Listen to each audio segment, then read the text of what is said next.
You're listening to the Wicked Theory Podcast. We're very happy to have you back, even for a short visit. And here we go. Broadcasting to you live from a dimension as vast as space and as timeless as infinity. In the middle ground between light and shadow, between science and superstition, and it lies between the pit of a man's fears and the summit of his knowledge. This is the dimension of imagination. It is an area we call the Wicked Theory Podcast.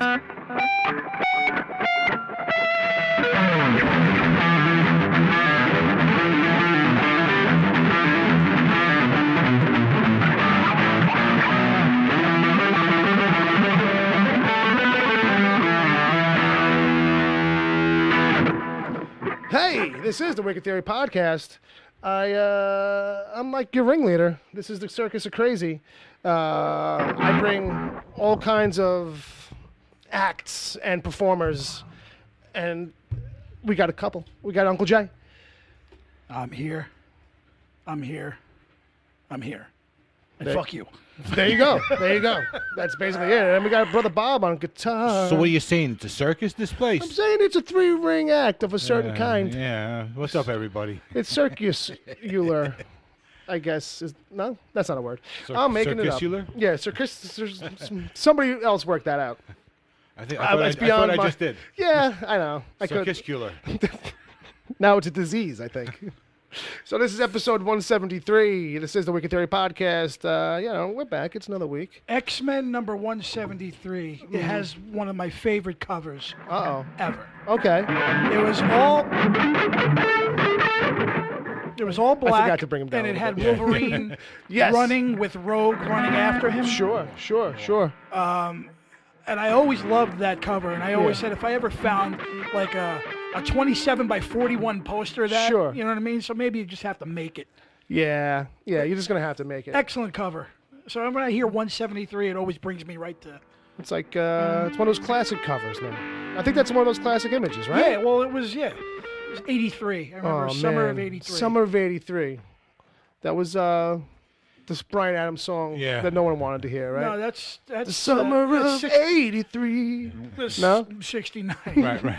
And I think we all knew that. Well, I also changed the lyrics to that song, so maybe we'll. Oh, well, I think... It's a lot of fun. You mean the summer I-69? Yeah. I think everybody changed that lyric. It was called We Even Did the 69 We even did the 69. by Uncle Jay and the Magic Tones. Yes. I looked up this X-Men cover you mentioned, Uncle Jay, and you know what? You're right. This is an iconic cover, one of my favorites. This is that Walt Simonson art? No, I you know what? Arthur Adams. Arthur Adams, yeah, who was amazing. Who was another phenom, legendary. We're getting right into the nerd stuff this week, folks. Well, only because that was even that and a few years before that whole run of X-Men was just brilliant. But for you, that's one of those numbers, like when you hear that number That anywhere. that cover. I got you. Exactly. I got you. Like if I ever saw any other comic book with that number, sure, I'll always think of X-Men 173 had the most iconic. Right. Like if you were doing a book when issue 173 came out, you would want like an homage cover, right? Let's put our character same pose. Right. You know what I mean? I got you. So now you have to put that in the little when you tweet the episode. Yes, make that somehow somehow fold that into the bullshit. So so let's get the official business out of the way. We're we're live every week over on the Mixler. That's a place to go listen to people like us. If you're not listening to us live, come hang out Saturday nights. 7 p.m. Eastern Standard Time on Mixlr.com, MIXLR. You can download the free app, search for Wicked Theory, and you can find us here every Saturday night. Happy Labor Day weekend, everybody. Yeah. I'm having a smoke and a drink, but you knew that already, didn't you? So it's it's no labor in that. Yeah, same old procedure. Right. I want to say so. I was like Standard operating operating procedure. There you go, SOP. Well, I know when I listen back to past episodes, I hear a lot of cigarette drags from me. And puffs. And puffs of cigars and clinking of ice. And etc. People love the live sounds. Yeah. I don't know. Is that true? I don't know. You guys tell us in the chat room. I like the ice cubes. You like it. You do too. No, I don't mind it. I just wonder if other, the ice not a big deal. It's all the mouth sounds I think gross people out. There's no prosciutto bread here to Well, hear us chew. It's for later on, not for the show. All right, so if people want to send us an email and they're listening live, you can still do that. You can do that if you're not listening live. But the address is podcast@wickedtheory.com. Write that down, save it, put it under your pillow at night. And maybe the podcast fairy will give you $1. Check out the DC TV report this week. Them and Preacher vs. Preacher completed their crossover mashup. I hung out with Ed and Sarah. We talked about the Preacher finale. I hung out for the rest of the episode. We talked DC TV news, upcoming stuff, and we talked about Batman the Animated Series, an episode of that we watched. We did like a little retro review. So go check that out if you're into that, the DC TV report. The Real Thing is a thing we plug for Facebook. That's a friend of ours, show friend. We dig his page. We're going to, I had to send a message to him over the air here. Wes is a posting fiend. He's an animal. Thank you. He's an animal, because really. that's where I go now to fill the doc up. Yeah, pre-show, it was like, oh, what's the news? Let me go check it out. And it's like, I'll just go there. So, guys, come into place, huh? Yeah, guys, go in there. You know what I mean? It's one big happy family.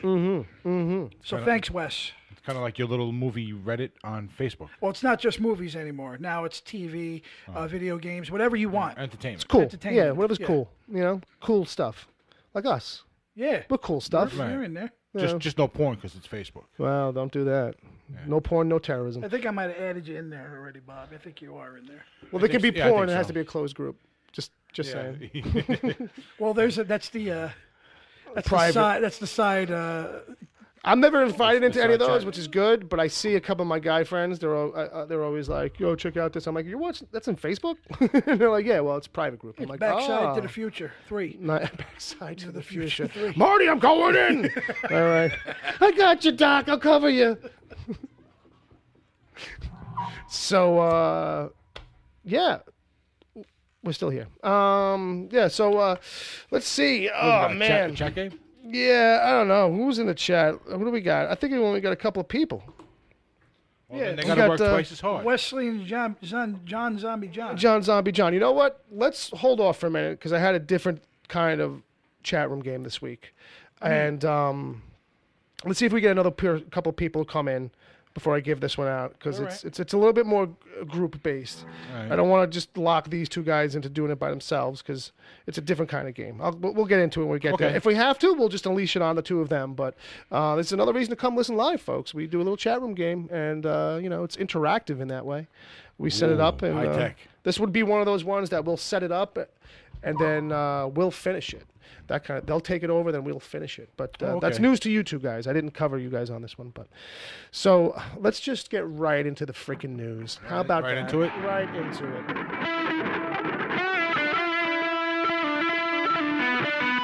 I was fucking around. Okay, yeah, that's not the regular news thing.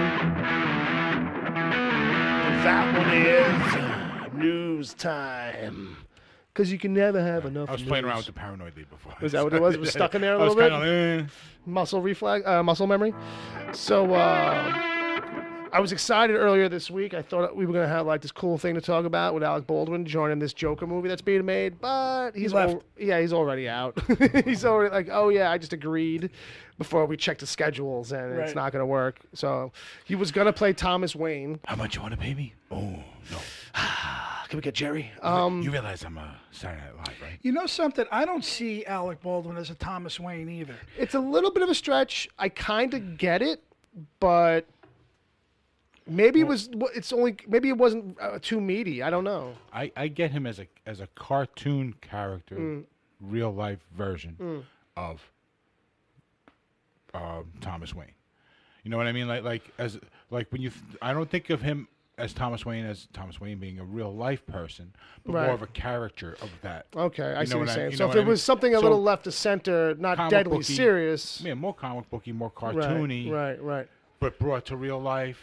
I got you. So you could see him in like kind of like the real crappy Batman movie that we all forget about. Well, that's what I was just gonna say. What's his name and who's the what's it with the nipples on the things and the. the less detail, the better kind of thing, I guess, right there. Yeah. But no, I knew I was gonna drop it. I was gonna say, the Joel Schumacher Batman. Yeah. Where it gets the camp to another level, that would kind of like be where your head might go. But we know this is going for some serious grit. I think Alec Baldwin kind of fits the mold of maybe the crime boss that gives him like a shot at the stand-up routine or something like that. Like that's what I see. Yeah, me too. Don't get me wrong. That's where I default to. That's why it was interesting casting, because it was like, all right, let's see what he does. Maybe they were thinking of him being more like how Adam West played Adam West, and they wanted to bring some of that. Some of that. Because that's the kind of thing he does. No, yeah, you're right. You're right. And I think, the point was probably had something to do with just like, well, he's a guy, we see in suits a lot. We know he fills out a suit pretty good. And physically, he kind of looks, he reminds me of the Batman the Animated Series Batman a little bit. Like he's got a similar kind of frame in a way, but I am seeing what you're saying. You know what I mean? Because he does kind of have that broader in the shoulders than he does in the waist, even though he's a man with a gut. Right, He's kind of like, he's still kind of got that. It's like that upside down triangle shape. Overstuffed shoulders kind of look. So, but he's out. So, while everybody was getting all excited or annoyed by that thought, because that's the world. But you can't get Jeffrey Dean Morgan because that's tying it into the... That's tying it too close. into the other universe. Yeah, that's it. This is its own separate thing. Yeah. You have to which I'm really excited for this. Yeah. Get Michael Caine. He's too old. So de-age him. We're not spending. I don't know. This is a low budget one. This one. This movie's like $35. They're trying to spend. This one? Yeah. All the money's going to making it? casting. No. Well, that does sound like our budget. Well, De Niro just ate up half the. Yeah. Well, that's why they got him for like 12 minutes for one day. He's doing a Brando. Yeah. I'm just walking in. Start the cameras when I get in there because we're on a tight schedule. I'm going to walk in the front door. I'm going to walk out the back door. And I'm going to be talking while I do it. You better be recording. But what excites me is because this is kind of, Scorsese land. So if he, usually when he's under him, right, you're going to get De Niro, comedy. A little bit. Yeah. And we're going for some Rupert Pumpkin type thing with him because he's supposed to be like a talk show host. That's a phenomenal performance, man. Well, Rupert Pumpkin, yeah. Rupert Pumpkin? Pumpkin. He can do the suitably over the top kind of thing. He's got a ham. He's still got that hammy kind of thing he can tap into for sure. Yeah, absolutely. So looking forward to that. Absolutely. Another news, but not news, just a update on a little bit. We had Mr. Robot news last week that it looked like it was probably going to be the last season, and now that we know that it is going to be the last season, number 4, the upcoming, or the one that they're doing right now, but they extended it to 12 episodes as opposed to the normal 10. So if you're a fan of that, I just wanted to put that little button on there because I know me and Bob are big fans of it, and I think a couple of our other listeners. Yeah, so I don't know Ed's if they might have missed that. Yeah. And so I don't know. I think actually Ed's the one who told us to get into it. Well, I know I push it hard because between him and Grant back in those days and a couple other people were like just insisting. They were like, you have to fucking. I'm like, okay. And now someone's getting Oscar buzz. Yeah, Who doesn't like a little buzz? And then basically we got Star Wars stuff after that. That rounds out my two. Am I up? Yeah, you're up to bat here, Chiefy. Maestro, a little Star Wars music, if you please. You got something in the can there? No, I'm not ready. Not ready. No. You have to get the rest of that one. I don't have memorized, so I got to kind of I got to refresh it. Well, I know. Does he look like a blue fucking elephant snouted thing? Yes, he does. So Matt Smith, yes, Doctor Who. Yes, heard of this. Is joined episode 9. Right. Nice. He was the Doctor Who 2 doctors ago before the female doctor, right? Doctor? I believe so. Because he wasn't. The last guy was tall and white, kind of gray haired. Yes, right. No, he was the doctor before that. Right. So, and now we have a female doctor. So technically, he's 3 doctors ago, just to keep everybody up to speed. Fair enough. Doctor Bob coming in with the Doctor Who info on that. Who knew? Doctor. Well, he's joining the cast, and it looks like JJ's pulling people out of the goddamn. He's loading it up. So I would expect that this is probably going to be some kind of. And I feel like people might get their hopes up with some of these actors because like, oh, he's in it too, and then like, oh, that guy's in it too, and her.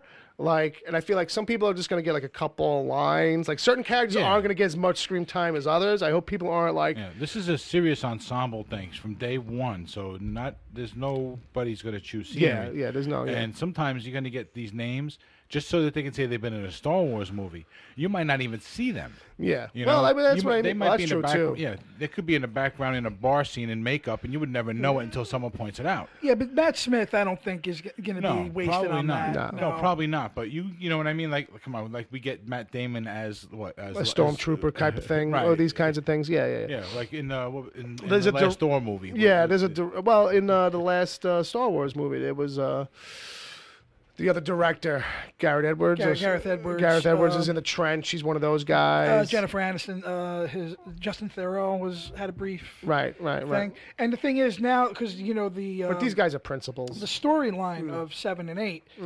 There's some unanswered stuff there, but it Well, looks that's like what I'm there's a getting at. whole nother story, I think, maybe brewing. Well, what's the surprise is like, oh, like there's going to be some new faces that actually like we can go for big names with. Like, so Yeah. it's like, oh, okay, there's going to be some newness here. It's not just going to be a lot of what you already know. I got faith in JJ. But who else did they get too? Didn't they get somebody else? It was Dominic Monaghan from Right. And Right, last week. Yes. Kerry Russell. Kerry Russell. And Lando's back, so we're fine. It's a deep space murderer's row. It's good times. So So moving on. sure. Wesley Snipes has been talking about Blade. I ain't holding my breath for that. No, neither am I. But it's interesting because I didn't realize there was 2 scripts or 2 treatments, and what could potentially be, a 4th one for him or a reboot. Yeah. And nobody's confirming anything. Right. But he's dying to. Yeah, I would much rather have the reboot at this point. He might still be linked as a producer on it, though.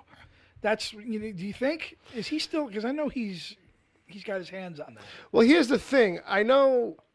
Wait, what was the question? I think that Wesley Snipes is still hands-on producer. Well, he Or has- might have, but I don't know if he's like if that producer credit ties him enough to keep him attached to the property, because Marvel Studios just kind of does whatever the fuck it wants to do.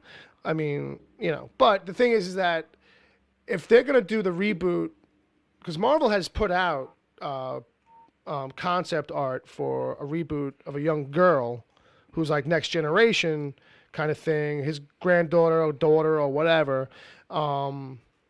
For a comic book that didn't seem to materialize or hasn't just come out yet, I guess. It was in one of their, announcement at conventions or whatever. They put a bunch of stuff up for the year, this kind of thing.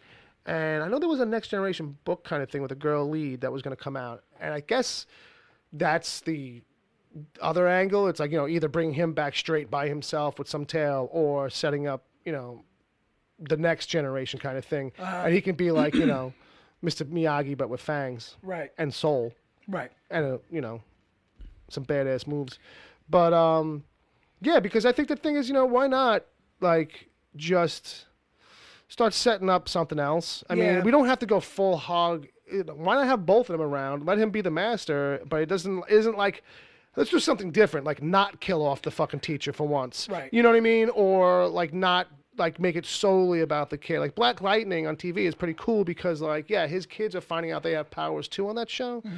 But it's so you get this family thing going on. And what would be really interesting is if it's one of those things where Blade doesn't know he has a granddaughter or a daughter or whatever, and now it's all this what is family to a guy like that. Right. You know what I mean? And you can explore that character angle kind of a thing. You know what I mean? Which seems like a very easy in to me. I would feel better if Blade 3 was a good movie, but it's not. And then, and not only that, but there was it continued on TV. Mm-hmm. Became a series. The guy from Onyx was Blade, right? Yeah. And that wasn't really very good either. But for TV, it was as good as it was going to get. Right. It's like Stairway to Heaven or whatever that fucking Crow show was. Right. You know, I remember that? And it was like, oh, this guy kind of looks like him. And I think the only reason why I mention it is because 1 and 2 are very, very good. Yeah, 1 and 2 are pretty solid.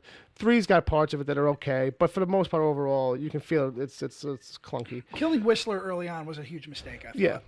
And that's one of those lessons learned. That was a guy with like limited villains and shit, like, you know. And Chris Christopherson. And Chris Christopherson, like, as his right hand man, like, why would you just wrap that up? Anyway, because he holds his own in those first. Well, that's what I mean. Films, Yeah, he's great in those, you know. Because he dies in 3, no? Yeah. Yeah. Well, I guess for them it was probably like everything was very trilogy based back then, so they probably be like, oh, we'll do 3, and that'll probably be it. Well, that was, I think, in that because era. they were trying to bank on Jessica Biel and Oh, yeah. Ryan Reynolds. Oh, sure. And him to be go forward, and that fell right on its face. And that was them trying to bring in that new blood and just young it up, and it's like, didn't have to. Yeah. It was cool idea, but he didn't have to. Nah, it wasn't. The only thing good about that was the Pomeranian vampire. That was it. Pomeranian. All right, what's next? This is really exciting news here. Okay. Because we spoke about it here briefly. So the Big Trouble in Little China with The Rock will not be a reboot or a remake. Uh-oh. It's going to be a sequel. Nice. And he's not playing Jack Burton. Okay. Which leaves room for Kurt to come back. Absolutely. To pass the Has torch. to be. Yeah. This is the best news for this property you can have right now. It's basically what we were saying, too, you know. Although this is Kurt hasn't confirmed nothing. No, but I'm sure that's the concept that's getting kicked around. And that's probably the best casting decision that you could make for this property. I think those two would be great on screen together. Oh, yeah. Too much charm and charisma on the fucking screen. Right. Like, if you smell what The Rock is cooking. Well, I know I can. I can always smell it. So, yeah, I mean, there's nothing really confirmed from what I understand from this. Right. But yeah, I think if you rebooted this, nobody would give a rat's ass. No, yeah. You know what I mean? It would just be another Rock. Yeah. You know. I feel like that's all due respect to him. I like him a lot. You know, don't get me wrong. But I feel like this would be a great vehicle. Pulled off just right, this thing would be this thing would be great. This thing would be through the roof. I think I read, and don't quote me on this, but I think that The Rock said that he wouldn't even touch Jack Burton. No, yeah, that would he wouldn't. Yeah, that's one of those things that he loves as is. It's like that would never be my approach to try and rebody that. He learned a lesson from Walking Tall. It's too legendary. Yeah, that's what I mean. It's too iconic. Yeah. Walking Tall, there was some wiggle room. Like, you know, Rampage, the movie. Buford Pusser and my big 2x4. All right, take it easy. I love Walking Tall. Oh, the Walking Tall was great. The original, yeah. The original, yeah. Yeah, the original's great. I haven't seen it since I was a kid, but that's one of those movies my mother loved. Oh, yeah. And she just loved it. She made us watch it. Yeah, that was one of her in-house quotes, like, you know, oh, when he comes in there with that big stick, and so I'm like, oh, Jesus Christ, Mom, take it easy. Yeah. Pam likes that guy. I like hearing Quentin Tarantino talk about that. Oh, sure. Because everybody will talk about the works of Kubrick and the works of John Ford. Yeah. He comes in like, Walking Tall. Yeah, all these things. And not even Walking Tall, but Walking Tall 2. Like, you know what I mean? Even that's good. No, I know. It's got its things. Quentin, like, you know, what does Quentin not love that's of that kind of, like, you know? All right, so... oh, that's his wheelhouse. 70s 70s, like, off left to center kind of stuff. Forget it. You see Walking Tall Part 2 on a top 10 list? Of course it would be. You know? I want to know more about the wood. All right. So decent news. Yeah, it's good news. I mean, it's good, hopeful stuff as it goes forward. So, Brother Bob has got an interesting game info. Yeah, I want to hear about this. Yeah, if you're into video games and you happen to have the Nintendo Switch, there's a little. Let's put it this way. It turns out that one of the last things that Lemmy did when he died. Lemmy from Motorhead. Wasn't just that commercial with the rodents in the car. Okay. All right. Right. It turns out he actually was really into video games. Mm-hmm. He was actually a big video poker player right before he died. Right. And he got together with this company and they came up with a Nintendo Switch game. Right. It's basically you play as Lemmy. Okay. Yeah, I've seen with his bass, his Rickenbacker bass. Yeah. As a weapon. Right. And you're beating up demons. Yeah. All right. It's called Victor Vran Overkill Edition. Yes. And it's one of those Overkill, for those who don't know, is one of their most iconic songs.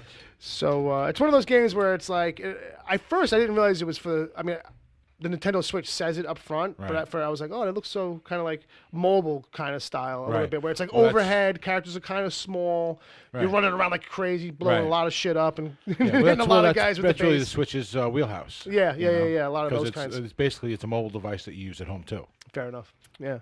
So so I don't know how great this game is going to be. Most heavy metal based games, band based games, don't do well. Yeah. You know, but one or two have come through and built up a cult following in the past. So if that's your kind of thing, you might want to check this out. If you got a Nintendo Switch, it might be one of the few things that's left being done on it.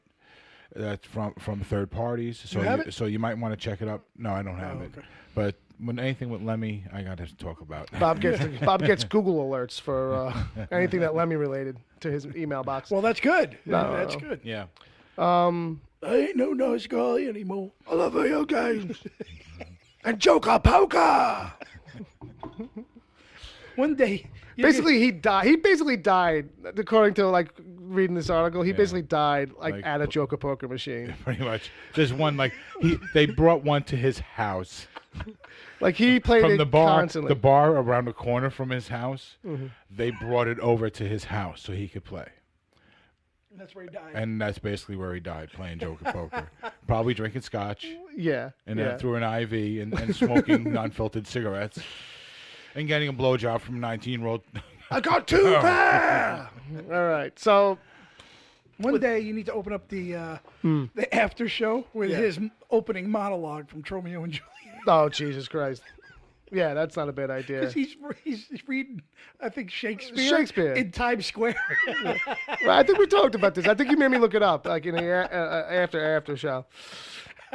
So. All right, let's get into a special edition of the chat room game and see how this goes. Ooh, I had we got more than two people? Well, Bauer Fett and the Kilted Ginger just hopped into this joint. I see that. Time to put them to work. And that's why it is time to play. So, something a little different. We're going to try a story starter, right? I'll give them the setup. Why are you smiling at me? No. I'm smiling. I'm looking at Bob too. I'm just smiling like I just feel like this has some potential maybe for a game with them. So basically, I'm going to give them a sentence. Okay. They're going to go add to it one sentence per person. Oh, I thought you meant like a life sentence. We'll do 3 rounds. So each person will be able to one sentence at a time. Will come back around to them to get to put another sentence depending on where the story is, and they will they'll be able to pass. So basically, you can pass and just be like, I don't got nothing right now or nothing for that. But just wait for Agent Palmer to cue you guys like up though, because he's copying and pasting it over, and all that. So like you guys in the chat room, he'll copy somebody's and then he'll be like, all right, this guy next, give me whatever you got. So you guys will do this off to the side, and we'll come back to it once. It seems like it's run its course because everyone's done their rounds. And then we'll come up with the ending, is the idea. Okay. That us here in the room here, we'll try to see if we can wrap it up, put a button on it. Okay. All right. So this one's basically just going to start out pretty simply. With Jack opened his door to find a box there and took it inside. So... run with that. You guys can obviously go a little longer for your sentence. Try not to do 2 sentences or whatever. Try to, keep it so it makes some kind of sense. I understand it'll be a little bit of a challenge type thing. But, I don't know. Maybe it'll come right to you guys. Go wherever you want to go with it. Just try to play off what the last guy said. Don't, reinvent the wheel on your turn because now you want to bring in, you want to take it somewhere completely different. Do you want me to say the example in my voiceover voice? Yeah. Can we get some of that? Usually I get $100 for this, but Well, I got prosciutto bread. I got prosciutto bread. I get paid in prosciutto bread. That's it. Jack opened his door to find a box sitting there and took it inside. There you go, kids. Run with it. One take wonder. So I think we're basically gonna try and go in the order of when people came into the chat room, but because when people look at the list of the chat room, it automatically puts you at top.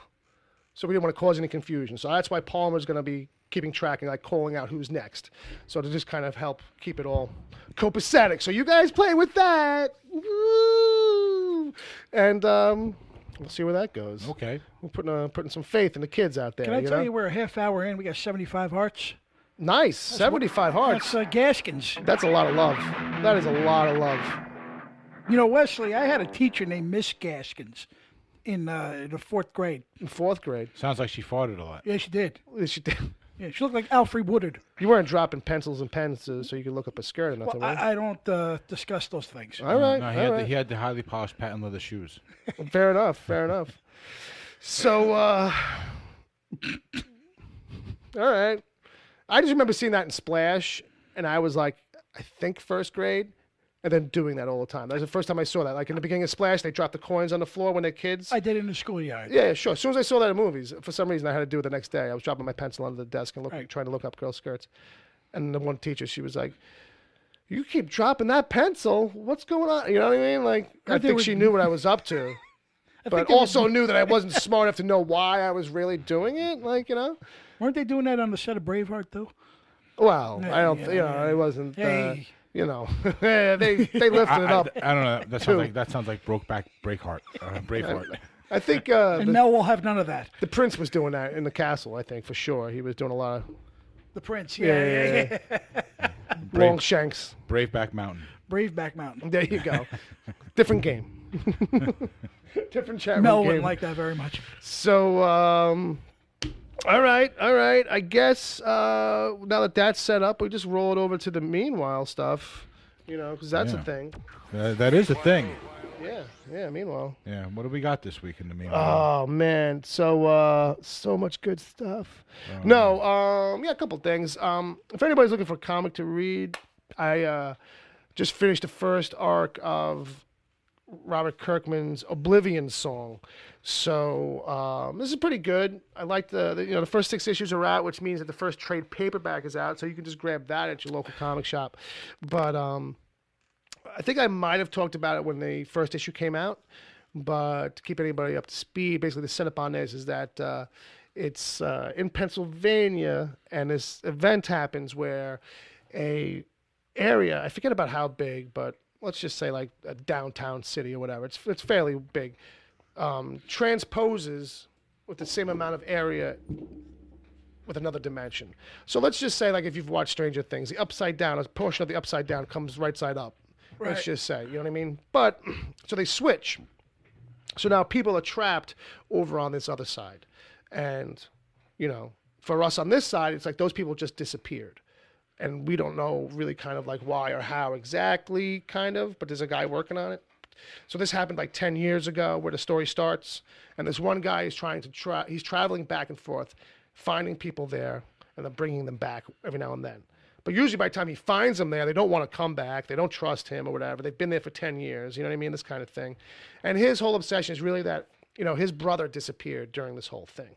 So he's really trying to find his brother while he's there, trying to find clues to get closer to his brother. And so the first arc is really good. It's got some interesting twists. I feel like it's a great setup. It's a little expensive to make it a TV show, but it's Robert Kirkman from The Walking Dead, so that's probably in the pipeline at some level. Right. And the art's kind of interesting. It's a little different. It's a but not so different where it's like, off-putting or it's confusing or anything like that. I just mean like the style in general. He's from Italy. He's Italian, so he's got a little bit of a slightly European kind of a approach to things. But really cool and really great creature building and monster stuff because, of course, there's creatures and monsters on this other side. And you finally catch up to like a small development, a group of people that now have been there, and so where this arc kind of ends, besides some other stuff I'm not giving away, it's kind of like, okay, well, who's going to come back now that I found a bunch of you, and like who's going to stay, this kind of thing. But not giving away other twists and turns that are really at the heart of it. It's worth a read. I think it's worth a read. I think it's worth picking up. So, as always, support your local comic shop, support small business, find a local comic shop near you, go to comicshoplocator.com or call 1-800-COMIC-BOOK. Sounds like it's a good premise for a TV show, though. It is. It'd have some healthy budget, though, I think. But, that's how that goes. And I watched Jack Ryan on Amazon. Or Krasinski, right? Krasinski. fucking dropped today, and Yeah, how was that? I was kind of curious because of Krasinski. it was pretty good. It was pretty good, actually. I've watched the first episode plus, like, I don't know, first 15 or so. The second episode, I just got busy. Yeah. I had to stop it. But it was really good. Obviously, they are spending all the money on this. You know, it looks just as good as any movie. Like, you know, they're filming it in a completely other country. It's not like Hollywood backlot stuff. You know what I mean? At least those shots all feel completely like they're not Right. done here. So at least we're getting that in the beginning anyway. Yeah, you know, to and give the it some way credo. and where it sets up, it seems like we're going. You know, we're going to be right back there pretty quick. As opposed to a Brooklyn backlot. Yeah, you know, with just some sand from Coney Island brought in on a truck. You know, we'll get a couple of shovels and a couple of guys. Let's bring in some sand. This was like freaking. It's Brooklyn. We're known for our freaks. You want freaks in your show? I got freaks. We get some guys. We got some guys from Lebanon around here, right? The fuck are some actors. I know. I've been in Brooklyn all week. So anyway, so it's pretty good. It was good. Obviously, I mean, you know, I think everybody knew that it was one of those things where like, oh, it's pretty good. But yeah, I feel like everybody already knows about it because it's like it's been advertised to the fucking gills, especially online. So I don't know. People know what they're getting with it. If you're on Amazon Prime, check it out. It sounds like it's a good fit for Amazon Prime because it's Amazon Prime is something people forget they have. I think when it comes to the movies, right? A little bit. Yeah, I was saying that last week just because I was talking to someone in particular who was just like, you know, only buys stuff on Amazon and kind of was forgetting that he had all those shows. But yeah, well, what's good about it is that they set him up so much to kind of be the paper pusher guy in the trailer. But what you don't know is that he actually already served a little bit. I mean, I don't know how much that follows through with the books or the previously established stuff. But, you know, when he served, he took a couple of hits, I guess, or whatever. So he's fine with being the paper pusher guy kind of thing, you know. But in the previews, it makes it look like, oh, he's just getting dropped in there cold. You know, he knows how to make photocopies and that's it. And it's like, no, he can use a gun. He knows how to use a gun. To be fair, though, whenever you heard the name Jack Ryan, especially with Hunt for Red October, you know, in the trailers make it seem like he's like an action guy. However, each movie does start as him being a paper pusher. Yeah, I mean, that's the angle, so for that's, sure. That's the character. Yeah, You know that's what I mean? definitely always the setup as I like. But couldn't recall if it was ever set up where like he did serve, like he used to serve, got wounded, and like now he's just paper pusher. Well, logistics kind of guy for CIA, but in an office. Just an analyst. So basically, it's the premise is he's a guy with the skills who would rather just work in an office. A little bit, like certainly right now, anyway. But the updating on it all is really good. It feels really tight in the pilot. Sets up the season really well. You kind of see where it's going, right? You know, just at about the right time. You're probably supposed to, but good stuff. Good stuff. Thumbs up on that. Does it give anybody paper cuts? No. But turns paper clips into throwing stars. No, nothing like that. Huh? No. That would be cool, though. It would have been interesting to see him do a move like that, where it's like maybe not that exactly, but like one of these like I have no weapons in front of me kind of thing. That would have been Jackie interesting. Chan thing, pick up a stapler and hit somebody in the head with it. You know, use a chair, staple somebody in the forehead. Use a chair to take on 25 guys, that kind of thing. Yeah, I've done that. Yeah, I mean, well, you know. It was a good chair. Yeah. It was pretty strong. It was also in Jersey, too. Well, that's true. And it was steel. The chair was steel. It helped. No, it was stolen, not steel. Well, that too. It was Newark. So, Brother Bob, on to you. Yeah. Over to you, Bob, with SpectreStudios Sounds. Yeah. I've been getting into YouTube more and more lately. So I have like 150 some odd subscriptions now. Oh, Jesus Christ. Well, I use it for everything besides just watching shows. I'm also looking for stuff that I can play background tracks. Well, that's true. Right, sure. So I keep those guys. I could really use them a way of compartmentalizing my subscriptions. There you go. But anyway, so one of the ones that I came across is this guy, Glenn Fricker. He's out of Canada. He's a music producer. That he's been on YouTube probably since the beginning. Okay.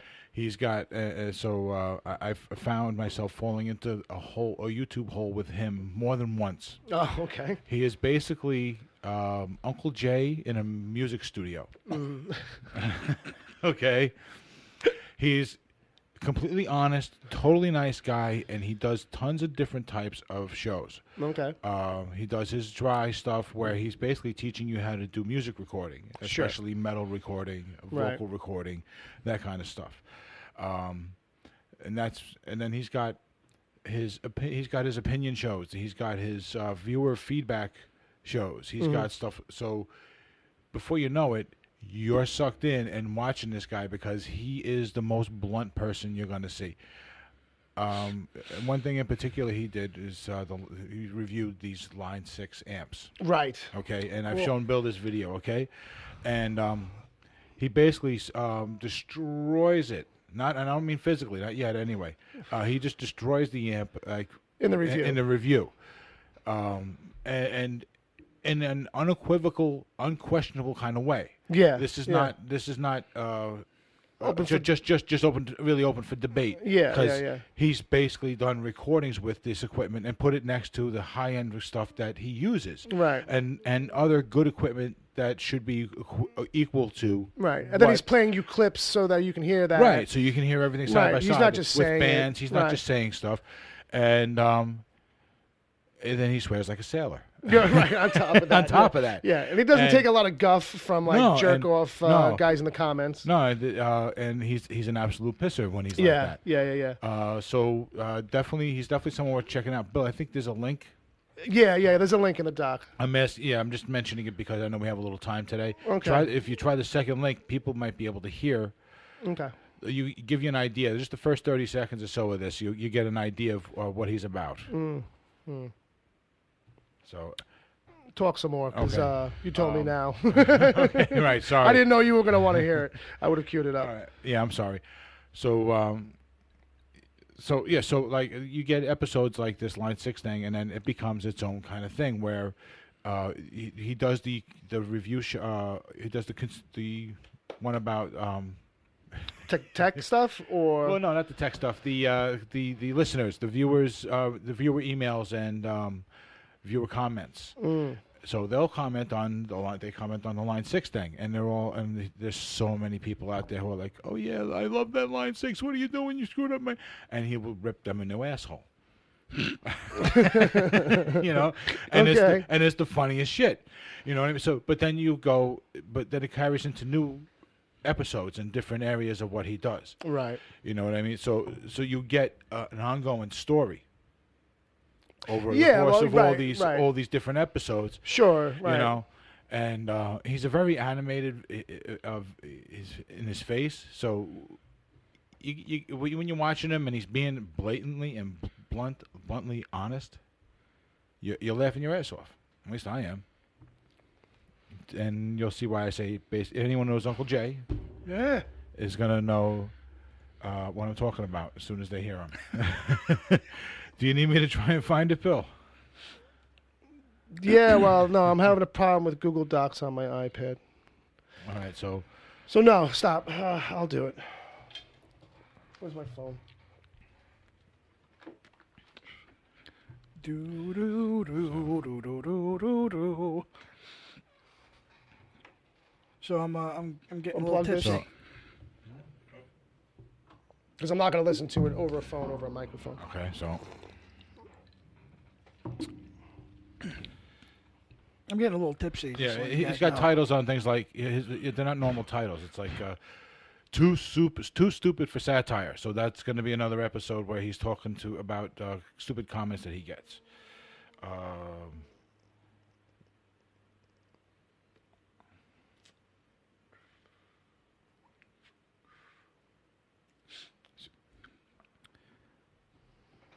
Cigar smoke.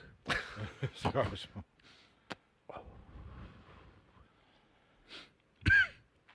And he's got opinion episodes as well. So SpectreSoundStudios is brought to you by Pro Mix Academy. Don't forget to check out the amazing 4th of July weekend sale for some incredible deals. Yeah. You're not playing it on there, are you? No. Hey everybody, how's it going? It's Friday. That means it's time for SMG viewers' comments. Let's get right to it. Too many unnecessary cursing. I don't know if it's just me, but I find it a little annoying. Oh, for fuck's sakes, Leonard, grow the fuck up. I don't like the cursing. I like him already. Too fucking bad. People are gonna say shit, fuck, cunt, piss, and a bunch of other words you don't like. Guess what? That's called freedom of expression. Yeah. Get over it. There you go. That's All that's right, that's Keith. it. That's pretty much. That's pretty much. That's the him in a introduction, nutshell. You know, Right. and it's That- all metal related.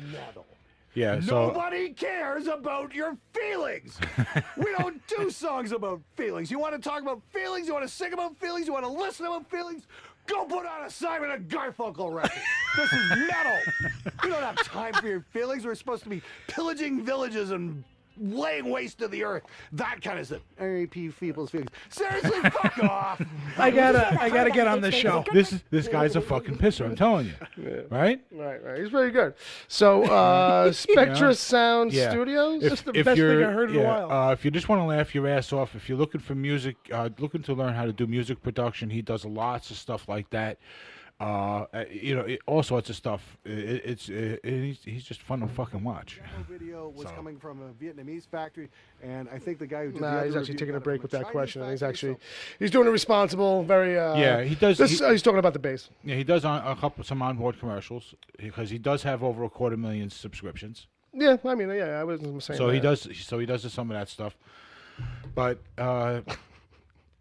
The clip was it's good. great. Yeah, it's great stuff. And then nothing's more than like 15 minutes. Sometimes you get reviews of people, Yeah. interviews with people that you might want to hear about if you want to hear some cool backside stories of a music producer who did something for Led Zeppelin or something like that back in 1968. Sure. Shit like that. So All right, go check them out, folks. Yeah. SpectreSoundStudios. Heavy metal with just enough attitude and maybe a basic guitar lesson. Learn how to fine-tune your fine-tunely tuned the instrument. bass players for him are a joke. I mean, they're, All right, they're well. basically like, you know. Don't tell him I said that then. I want to go on. Jason's like, I don't know. I don't know what we'll do, but I just want to go there, I think. Well, I and, can talk metal with him. Well, no, I know that. That was my... Never mind. Everybody wants to undermine the bit. Oh, and since we have a little time, and if you don't mind, I want to mention one other thing about Banger TV. Well, those guys. Those guys, Sure. right? What's going on with them? Well, remember I was talking about the chick who was doing the cassette reviews? Right. Her name is Sarah Kitteringham. Okay, I do remember you mentioning Right. the lady. Yeah. Well, looks like they're going to be doing that on a regular basis. They did another one where they're going to actually have a naming of the show, and she did some more new reviews. So check that out because if you want to look for something that's a little different and you're into metal, this is cool because she's very broad in what she likes. Okay. And she's definitely the kind of chick that you could hang out with at a show with. Gotcha. She's not a girlfriend kind of, you know what I mean? Right. I mean? She's not a girly girl. She's not a girly girl kind of hanging out in a metal show. She's Right. She's hardcore. She's into the she's scene. hardcore. She's gonna jump in the pit too. Yeah, and she seemed like the kind of chick, like she's into scenes. Like she knows her metals. Yeah, she knows her metals. She knows her periodic table she's of heavy into the metal. underground. And so if you're looking for metal, All right. she's definitely worth checking out. It's not just her on the reviews in the review show because they do a lot of reviews. They have one show now, Overkill Reviews. Okay. Okay, so Overkill Reviews, they have like 7 or 8 different types of shows that they do, and one they're right now that a lot of people might like is top 5 viewer voted top 5s for metal albums of a particular year in the past. Okay. All right, so it goes, and they go all the way back to like 1977. Ooh, But they're deep just cuts. Yeah, but they're just starting, and they're trying to pick out key years. Sure, and sure, get sure. top 5s from people. Right. They've done 4 or 5 of them already, and it's a pretty cool thing. Sounds good. So yeah, so I thought as something a little different, if you're Yeah. looking for something quick, it's a cool thing to check out. There you go. Banger TV. Don't forget it, kids. Just because we talked about it that one time. It's like Why are you all angry? It's like Boomerang TV.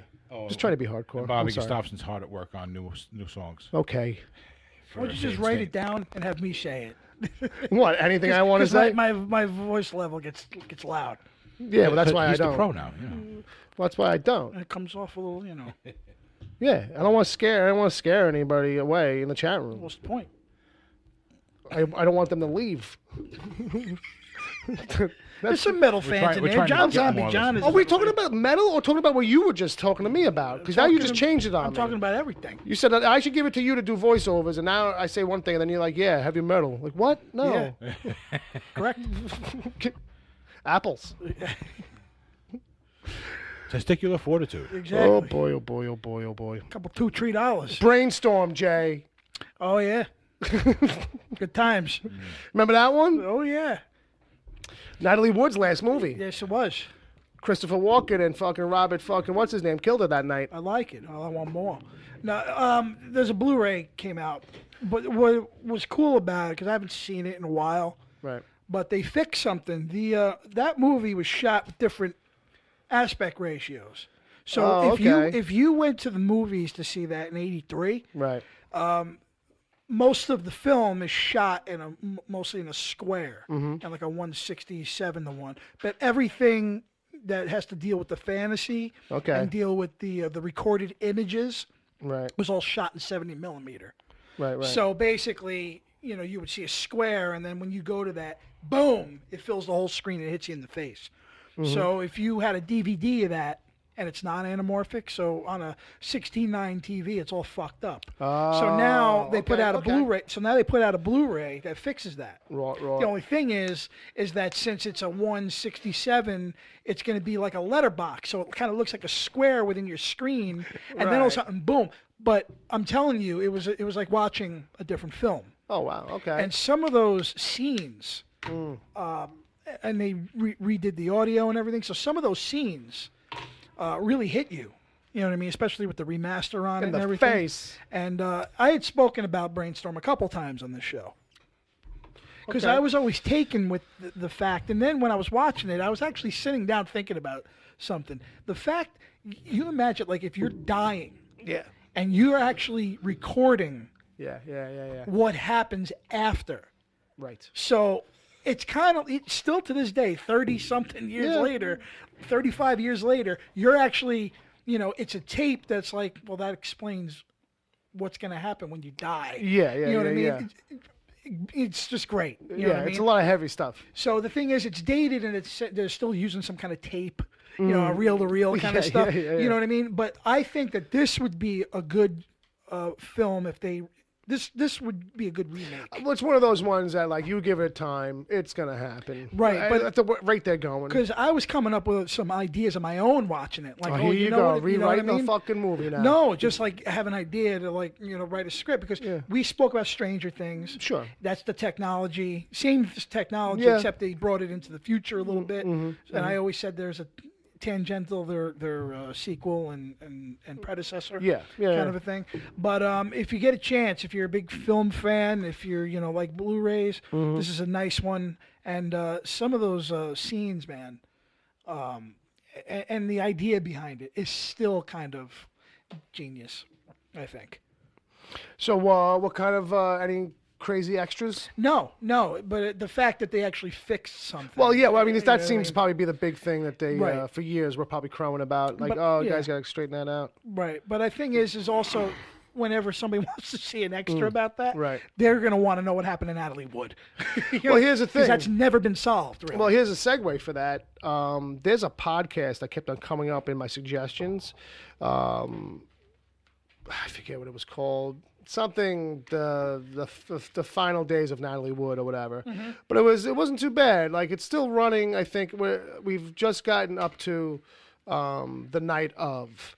Like, they do this kind of thing where they're breaking down like all the info, basically like a full kind of like magazine style report kind of thing. It's pretty good. It seems like it's pretty legitly well done, and they claim that they have.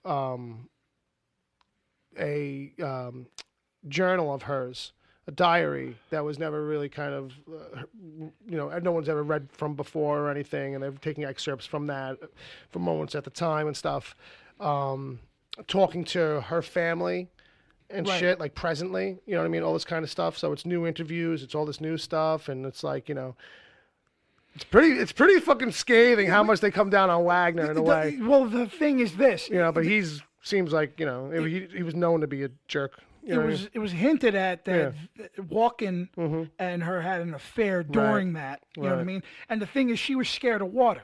Right. So if you're on a boat and you have Walken, you have Wagner, and I think the boat captain was even in love with her too. Yeah. What the fuck did she take a dinghy off the boat? What the fuck happened? Yeah. You know what I mean? Because that's the official story, is that like no one really saw her leave, but she must have taken the dinghy and she had a few drinks too. She'd had a few drinks, or that the rope was slapping against the side of the boat, and she might have gotten up in the middle of the night to try and fix that, and then took the dinghy. Like it does, none of it makes any sense. It's like the worst fucking like cover story So ever. Bob, did Wagner throw her over? Oh yeah, probably. You know what I mean? It's like There it is. and Christopher Walken was like, "Wow, That's she can't terrible. swim. Someone throw her a life preserver, maybe." The That only would thing help. I got to say is that she was striking like a woman. That's that's at the end of the day. I think the thing is that, like, when you listen to the fact that they were married, broke up, at 10 years old, she said, "That's the man I'm going to marry." Robert Wagner. Robert Wagner. Yeah. She saw him, like, when she was at some casting thing. Just happened to see him. Number 2. Yeah, that guy. You know what I mean? Yeah, but he's got a history being a dick. But that's it. You know what I mean? So it's really interesting how, like, Robert Wagner, then a guy who, like, was struggling with his fame, could never break through a certain kind of ceiling and become that next level stratosphere. Like, he was like, he permeated he so had heart close. to heart. Well, that's what I mean. He had couple of hit shows, was in movies, but like, he didn't have that next top level fame Like she had. Right. And then like he always wanted like other people's careers, you know what I mean? And this sinks him in his career, and then Walken goes on to have that career. Wins an Oscar, you know what I he's mean? in everything. Yeah, a it's boo-hoo for you. See, I didn't see that's a new kind of angle on it. Yeah, it's an interesting thing. So they haven't gotten past in this podcast. They didn't get past. They might have just now, but they had kind of set it up where like they gave you all the backstory in a couple of episodes, and then like one episode is a day before. It's all about what goes on, what they've purportedly did. All of them did that day, kind of thing. How she meets up with the captain and all this stuff, and like. He like bends over backwards for them all the time anyway, this kind of stuff. And they talk to him because he's still alive, supposedly. Well, Wagner? No, Yeah. the captain. Oh, the captain. Yeah. So like all of a sudden he's got some new stuff to say. But nobody really. But no one's putting the finger on anybody. That's why I think if there's Yeah. going to be extras on that Blu-ray, Right. people are going to want to go straight to that. Yeah. know what I mean? They wouldn't ever do anything like that, but like, And it's a shame because I think that the movie has legs of its own. Sure. You know what I mean? There's some really good visuals in it. I think it's a really good story. It's got legs and it knows how to use them. I think they should, to give it a look, guys, if you haven't seen it. It's a good movie. A little dated, but it's a good movie. Brainstorm. Brainstorm. What year was that? 76? 80. No, they shot it. 80. They shot it in 81. Okay. She died in November of 81. Right. The movie didn't come out until 83, and I'm guessing she had a couple more scenes to shoot, or who knows. But All right. I don't think it was quite finished. it's good performances though all around, and if you want to hear Walken yell, it's a Okay. different. You know what? It's a different Walken performance too. He changes after that, kind of. Yeah, it's kind of like there's some Walkenisms in it. Yeah, but yeah. He's subdued a little bit more. It shows you the actor he really is too. Right. Where he's not chewing the scenery. Oh, there's some Well, yelling. yeah, but I mean, what he becomes known for in a way. It's like he's yelling at Uncle Ben. Cliff Robertson is in it. He's in it too. Cash. Cash. Are you cashing on my coughs? Because I'm dying here? Yeah. All right. Let's see what happened in that chat game. So it was story time. This is a new one. We're trying this out. We're going to see where this goes. Benny Livewire in the chat. So I'm not going to really go through who wrote what sentence right here unless it becomes a thing where we kind of have to go back, but Palmer broke it down for us. I'm just going to read it straight through. All right? So the first line is from me, and then it alternates out per sentence as it goes. Jack opened his door to find a box sitting there and took it inside. Sitting on the counter, he hears a soft ticking. He leans into the package and realizes the ticking isn't coming from it. The ticking was coming from his own ear. So he opened the box, and he found an orb with dark smoke flowing smoothly. He stares into the orb, mesmerized by its beauty, and he realizes that something about the orb has turned the ticking in his ear into a voice, and the voice was telling him to go back to where it all began. You must start from the beginning to truly understand what is about to happen, the voice said. Hold on. I have to scroll. You will find the answers you seek there. Jack was confused since he had no clue what the hell was going on, what this voice was talking about, or where this mysterious orb came from. Mysterious. You like that? Mysterious orb came from. He decided to take the orb to an old friend of his who was an expert in dealing with objects such as this. He gathered up the box and the orb. As he was walking out the door, he tripped on the rug, and suddenly the box and the orb went flying from his hands. Before hitting the ground, everything froze. Even with everything frozen still, Jack could still feel himself moving, as though he was being pulled by an unseen force. Thanks for pitch versus pitch. Yeah, I mean, really. I kind of thought it would go... I expected these kids to go really crazy, you know what I mean? But that's fine. I just want to point out to the everybody in the chat room that as you're reading this, you're smiling because it seems to be going so well. Yeah, it almost felt like it came from one person's head, outside of a couple of things to maybe where you would straighten out. But wow, okay, so we kind of have to wrap this up or put some kind of button on this. That was the end there? Yeah, so this was where they stopped. They finished up. Give us the last couple of sentences. So he decided after hearing the voice that he was going to take the orb to an old friend who was an expert in dealing with objects like this. He gathers up the box. As he's leaving, he trips on the rug. The orb and the box go flying, but before they hit the floor, everything freezes. But Jack himself is still able to move. But he feels himself moving as though he's being pulled by an unseen force. Right. Okay, so Jack gets sucked into the box, and then everything in the room gets sucked up along with him. The box folds up, it closes, and then you're just left with a totally empty house with just a box in the middle of the room. With Motorhead's 1916 album playing throughout the whole thing. Well, of course it is. And it just, the Ace of Spades. And it just ends like that. Or maybe, go for it. You're rolling with it. Someone comes in dressed in a brown UPS-style uniform, picks up the box. And you just see, their legs kind of go out. You never pan pan all the way up. No, you never pan But you all know the the way uniform, you know the jacket. You got the shorts with the hairy legs, the black socks, the brown brown boots. Brown socks, brown boots. And then you just know, you hear the sliding door on the truck, maybe. Yeah. And then he pulls away. And he just the camera stays in the house, though. Mm-hmm.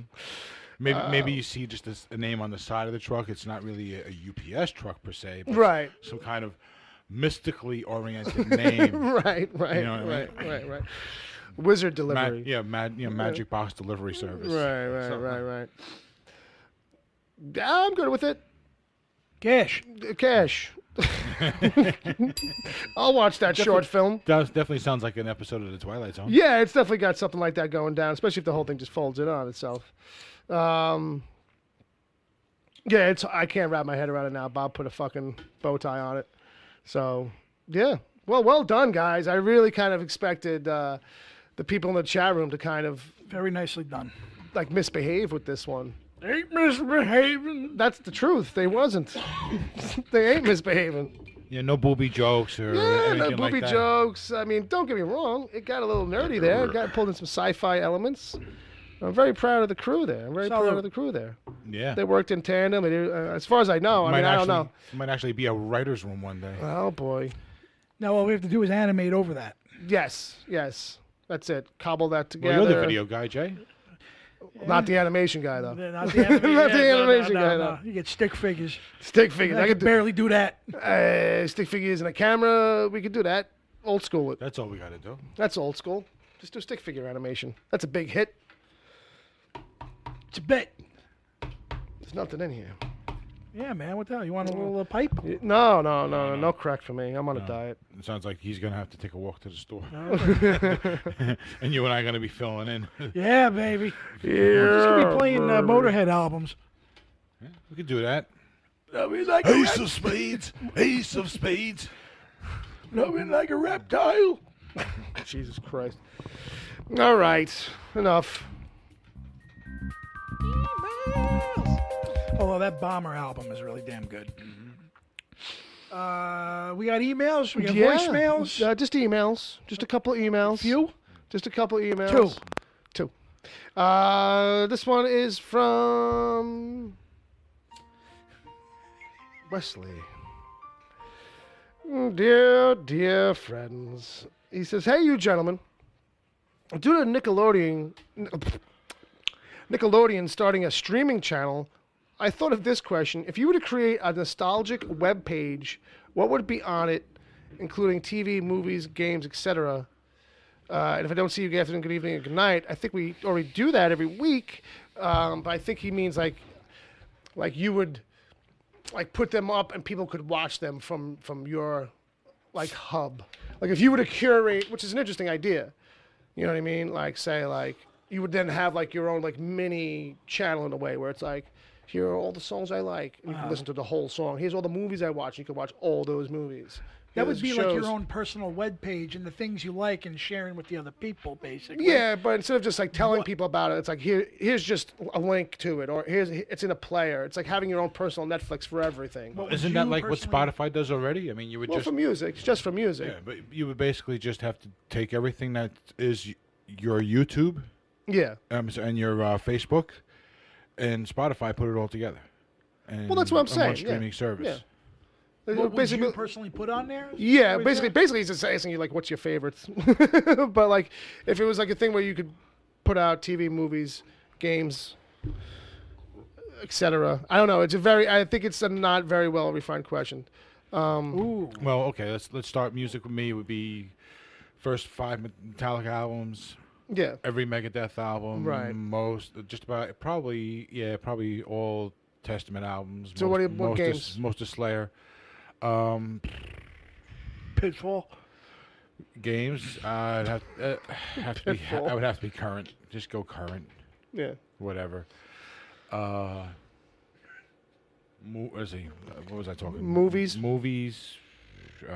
Just good action. Just give me action movies. Give me. Can't name one, could you? No, I mean nothing Die falls Hard. out. No, like Die Hard. Well, that's what I think he wants to hear. It's kind of right. like a specific, maybe a couple on each of these kinds of things. Right. A couple. Die Hard's a good one to be on an action movie list. Sure. It's a classic. Mm-hmm. Even Die Hard 2. Let's see. The Gauntlet. The Gauntlet. TV shows. TV shows. I don't know. Maybe Lost. Fair enough. What about you, Jay?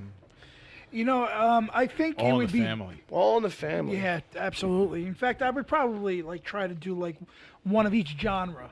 Right. Simply because I already said my top 5 movies, 4 of them are Scorsese. You know what I mean? And it's all this inner city crime. But I would try to put a western in there. I would try to put in a sci-fi, a horror, some variety. Some variety. I'd have to have Outlaw Josie Wales and that kind of thing. Sure. Because I have to think for all westerns. Probably Raging Bull. Right. Empire Strikes Back. Sure. Pulp Fiction maybe.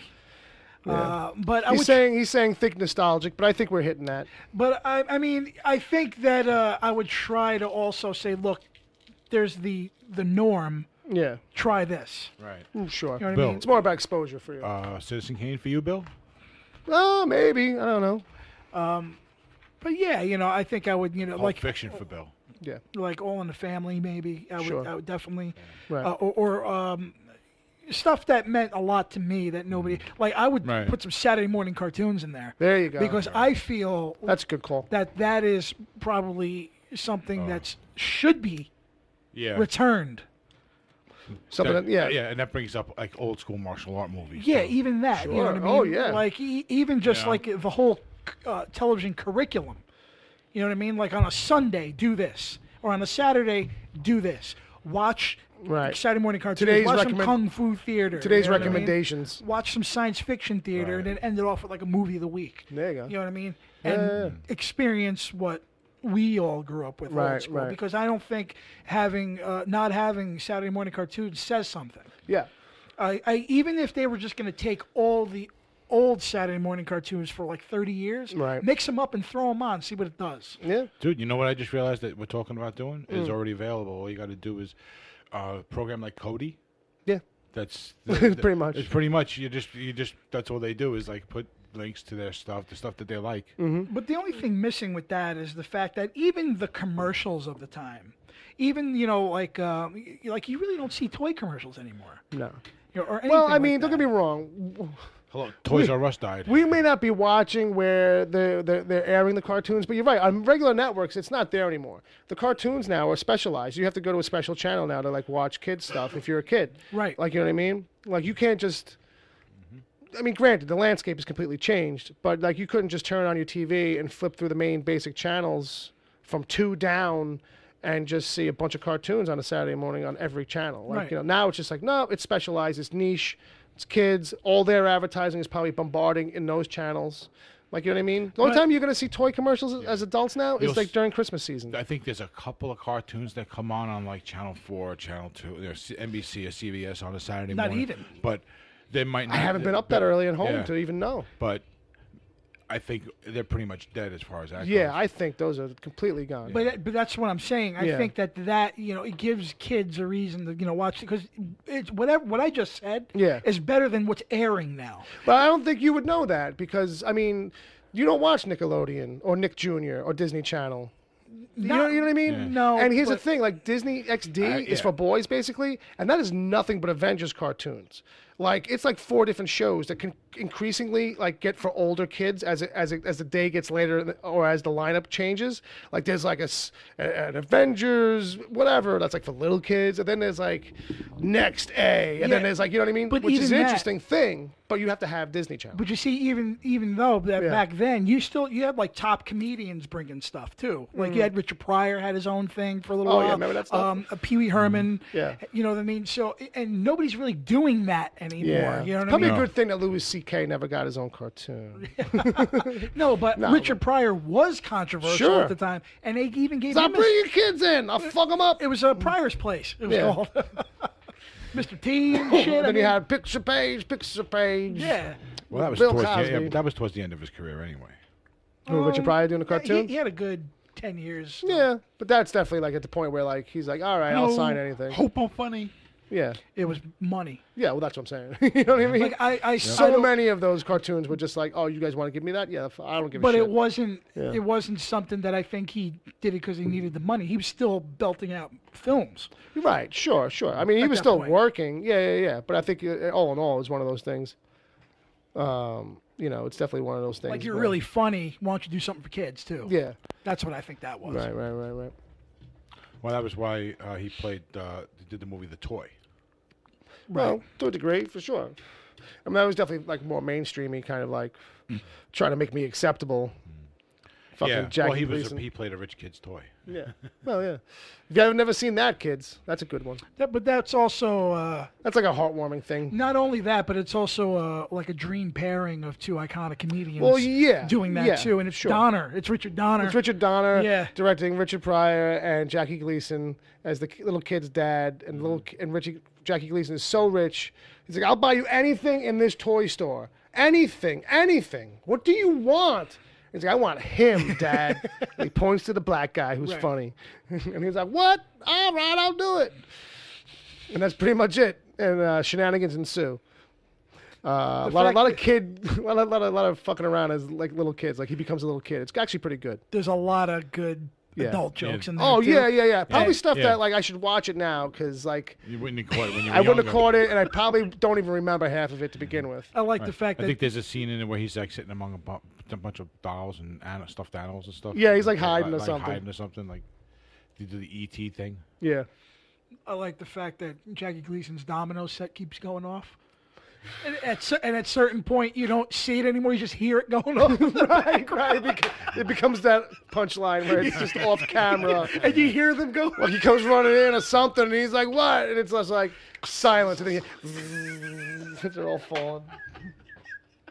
It's a classic. And his bimbo wife has a southern accent. Right. And she calls him. His name is like U.S. Okay. UAS. UAS. Right. Call him UAS. Hey, UAS. Yeah, it's one of those fucking bits. And what was her name? Now I too? want to watch that now. So next one is from Benny Livewire. Yo, Benny. The real live wire. So he says, "Hi, Wicked Theory. Hi, Benny. I saw Black Klansman over the weekend, and it's a great film. The balance of comedy and drama was what I enjoyed. Have you guys seen the film? What are your thoughts? What's your favorite Spike Lee film?" And I think that's where he ends it. And yeah, that's it. Thanks for the email, Ben. Haven't seen it. Heard it's good. I'll check it out at some point. I haven't gotten the chance to see it. I haven't. Yeah. I've been meaning to. I've Yeah. just been busy. It feels like it's in my wheelhouse. Favorite Spike Lee film? I don't know. For me, it actually might be Inside Man. Was that his? Yeah. Inside Man. That's his most Hollywood, I think. Yeah, but I feel like it's the one that, is so out of character for him. That I like watching it and seeing him stretch. I mean, outside of that, if you want the more classic stuff, I'd say like either Do the Right Thing or White Man Can't Jump. Yeah. Well, White Man Can't Jump wasn't him. That wasn't him? No. Who was that? That's the guy that did Bull Durham, the sports movies guy. Oh, Bull Durham really? and Ron Shelton. Why did I think that was That's him? Ron Shelton. Is that just me being like, I like, quietly racist? I like the Summer of Sam movie. Yeah. And that wasn't well forgot regarded. about I think, that. but that's That really was- good. Yeah, that's actually a really good one. And there was I a actually forgot that was him because I've only seen like 2 of his movies. I was actually going into this thinking I've never seen one, but now you mentioned that. There you go. And there was a good one with Keitel called Clockers, Clockers! which is real damn good. Yes, Clockers. A lot of that filmed here on the island. Yeah. And I think Yep. one of the kids was a local actually. Yep. Yes, Clockers is really good. Yeah, so definitely see, and again, Yeah. those like Summer of Sam and Clockers, these are movies that weren't big for him either. You know Right, what I mean? right. And it's probably because those 2 movies you can easily see like Scorsese doing because they're period, they're crime, drama infested, yeah. and it was him doing it, and Right. they were like, Yeah. Well, he's got a lot in common with Scorsese in his style. His style of directing is more of a throwback to the classic movies. Yeah. You get a lot more of that feel in his directing style. Yeah. He definitely does like to do stuff where it's like, crane shots and He's actually dollies similar and to old school Tarantino stuff. in that way. A little bit, yeah. I could see some elements. But yeah, so thanks for the email there, Benjamin. Thank you, sir. Thank you. And that's it. Well, I got one last thing that What is that this? relates One last thing. to Bob because With he mentioned Uncle Jay. because he mentioned Banger TV, and immediately it thought of a time I went to the movies about 15 years ago, right? Okay. And I was Did you bang her? I was dating Well, as a matter of fact, You bent her over a TV and you banged her. me and this girl I was seeing at the time. She wanted to go to movies. Okay. And I forget what I wanted to see. But she goes, "I want to see this movie," and the movie was called The Banger Sisters. right.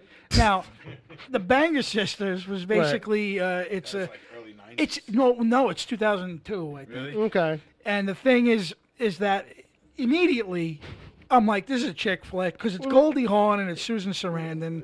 Okay. And they're friends that haven't seen each other in a while. Oh boy. So I'm like, all right. Yeah. And whatever. So I'm sitting down, and Bob, basically, it's about 2 groupies from back in the day. Yeah, I remember that. Okay. And they're like metal heads in rock and roll, and they were like people Okay. that went to see Zeppelin. And I was like, oh, this is kind of cool. Right, and the right, girl right. next to me was like, I don't know who any of these bands are. You know what Ah, I mean? Like, so it was got a almost like a loop. reversal. Yeah. I right. get to be having fun, and you're sitting there like, oh, Because gotcha.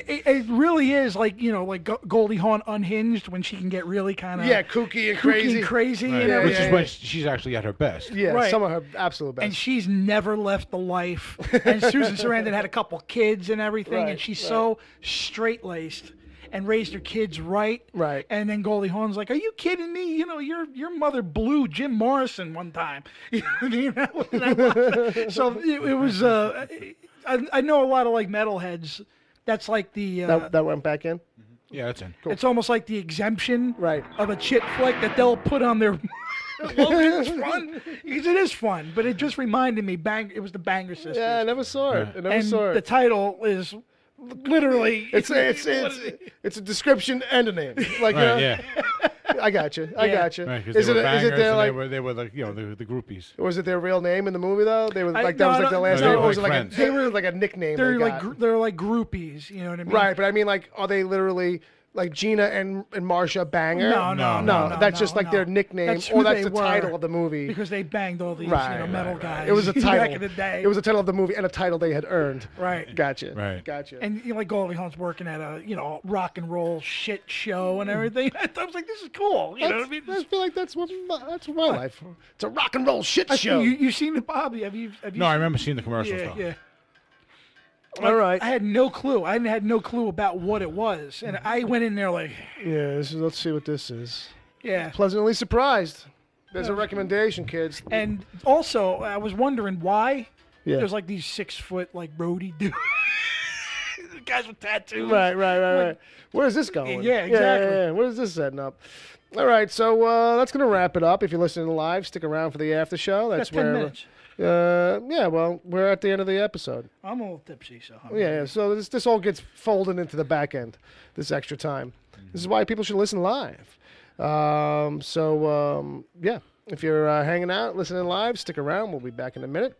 I have to take a bathroom break. I got me too. All right, good. So I'm gonna have to find something long to play. Jeez, I didn't set that up at all, to be honest with you. So now I have to vamp just a little bit, but let's get some things out of the way. Uncle Jay, where are you on Twitter if people want to find you? I don't remember. That's probably good. At I don't remember. I bet you that one's taken. I wish it was not, because that's actually a pretty good one. Uncle Jay's thing. Uncle Jay's thing, folks. And then Thank you, John Zombie John. What did he do? Because he gave me that title. Oh, that's right. That's right. Yes. That little bastard. You had to remind him, huh, Jay? You know. And then Brother Bob, you're at Bob WTPC. That's Beat you to correct. the bathroom. Son of a bitch. And then I am at Wicked Theory. The show is at wickedtheory.com and wherever good podcasts are given away for free. Support us on Patreon if you feel like that's something that you like to do. That would be cool, too. Brother Bob, whenever you feel it's real, you can take us out of here.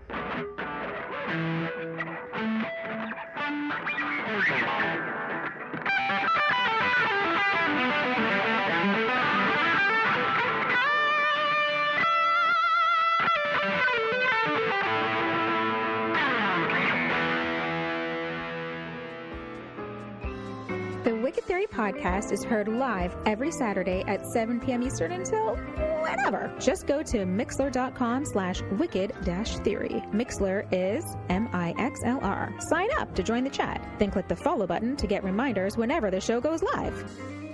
You can find the show on iTunes, Stitcher, Google Play Music, wherever good podcasts are given away for free, and at wickedtheory.com. You can support the show at patreon.com/wickedtheory. There you can get the after show if you miss it live. God forbid. Plus other exclusive episodes. As always, send your emails to podcast@wickedtheory.com.